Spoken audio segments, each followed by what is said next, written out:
মোৰ জীৱনটো বহুত সলনি হৈ গ'ল দেই, বহুত। মোৰ বহুত চিন্তা হয়।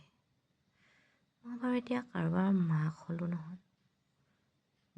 ই মোৰ ল'ৰা দেই। মই বাৰু ইয়াক ভাল শিক্ষা দিব পাৰিম নাই বাৰু?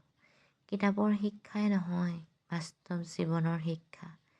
এজনী নাৰীক কৰিবলগীয়া সন্মান, সমাজৰ কাৰণে কৰিবলগীয়া কাম। মই নিজেই ইমান চঞ্চল, নাচি বাগি ভাল পাওঁ। ইয়াক বাৰু মই গহিনাব পাৰিম নাই বাৰু? মই বাৰু ইয়াক ভাল সংস্কাৰ দিব পাৰিম নাই বাৰু? মই নিজে সংস্কাৰ কিমান জানো। ই বাৰু মোৰ বিশ্বাসতেই মৰ টেঙা জলফাইটো খাইছে ন।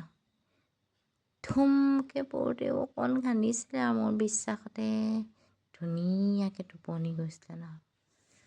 ই আৰু মোৰ ৰেচপনচিবিলিটি নহয় বাৰু। পাৰিম নাই বাৰু? ইমান ধুনীয়াকৈ মোৰ কাৰণেই হাঁহিছে নহয় বাৰু। হে ভগৱান, মই ইয়াক ভাল মানুহ কৰিব পাৰিবলৈ আশীৰ্বাদ দিবা আৰু দেই কৃষ্ণ।